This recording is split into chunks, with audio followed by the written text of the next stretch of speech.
दोस्तों, महान आचार्य शुक्राचार्य ने मनुष्य नीतियों को अपने जीवन में सुखी बनाने के लिए लोगों को महत्वपूर्ण ज्ञान दिया है।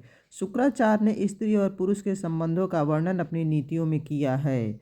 शुक्राचार्य भले ही दैत्य के गुरु थे, लेकिन उनकी नीतियां संसार में अधिक महत्वपूर्ण मानी गई हैं, जिसे देवताओं ने भी अपनाया है। शुक्राचार्य ने अपनी नीतियों में स्त्री और पुरुष के दुर्गुणों का वर्णन किया है, जिसका त्याग उन्हें करना चाहिए, तभी वह अपने जीवन में सुख और शांति ला सकते हैं और उनका वैवाहिक जीवन भी अच्छा हो सकता है।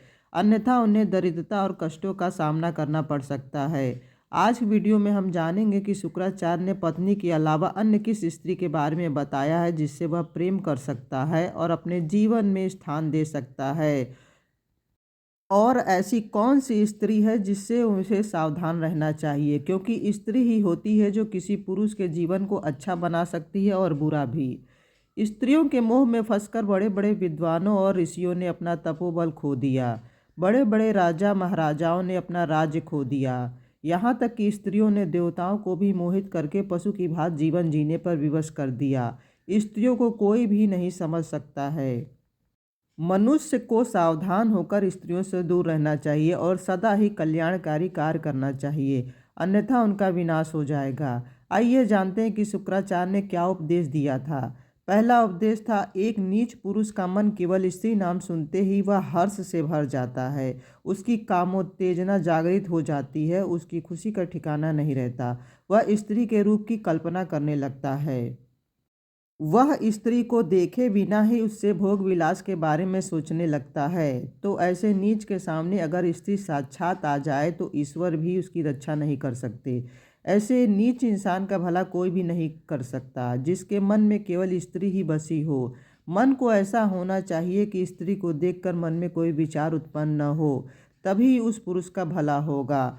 दूसरा है, नीच पुरुष अगर एकांत में हो और वह यह कल्पना करता हो कि कोई सुंदर महिला सामने आ जाए और उसके काम इच्छा को संतुष्ट कर दे।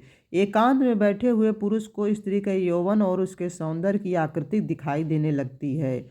वह स्त्री से बात करने के लिए परेशान होने लगता है। वह स्त्री को छूना चाहता है। ऐसा व्यक्ति कभी भी सही नहीं हो सकता। तीसरा उपदेश है, मन को सदा अपने अधीन रखने वाले ऋषि मुनियों को भी स्त्रियां अपने काम वासना से भर देती हैं। जब ऋषि मुनियों की यह दशा है तो साधारण मनुष्य उससे अछूता नहीं रह सकता। अगर उन्हें स्त्री मिल जाए तो अपना सर्वनाश कर लेंगे। इसलिए बुद्धिमान मनुष्य को सही समय पर विवाह कर लेना चाहिए और अपनी पत्नी के प्रति ईमानदार रहना चाहिए। चौथा उपदेश, इसमें शुक्राचार्य कहते हैं कि स्त्रियों में रुचि न रखने को स्त्री सदा ही सुख देने वाली होती है।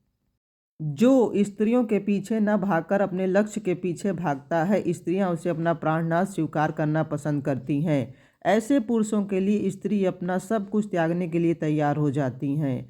शुक्राचार्य जी कहते हैं कि किसी स्त्री से प्रेम करना गलत नहीं है। ऐसे प्यार से जिससे समाज या किसी को ठेस नहीं पहुंचता हो तो इसमें कोई बुराई नहीं है। अर्थात समाज की मान मर्यादाओं को ध्यान में रखकर किसी स्त्री से प्रेम करना गलत नहीं है। यदि पत्नी को दुख न हो तो पति को दूसरी स्त्री से प्रेम करने की आज्ञा दे और पुरुष दोनों स्त्रियों को बराबर का सुख एवं बराबर का हक देने में समर्थ हो तो वह दूसरी स्त्री से प्रेम कर सकता है। परंतु जो पति अपनी पत्नी को दुखी करके दूसरी स्त्री के पास जाता है तो ऐसा पुरुष मूर्ख ही कहलाएगा। यह बात राजा महाराजाओं पर भी लागू होती है, लेकिन आज के समय में ऐसा होना असंभव है, क्योंकि कोई भी स्त्री अपने पति को दूसरी स्त्री के पास जाने नहीं देती। इसलिए कोई भी पुरुष अपनी पत्नी के प्रति वफादार रहे, यही बुद्धिमानी है, नहीं तो उसका विनाश संभव है। तो दोस्तों, इस प्रकार शुक्राचार्य ने पुरुषों को यह उपदेश दिया है। यह जानकारी आपको कैसी लगी कमेंट बॉक्स में ज़रूर बताएं। धन्यवाद।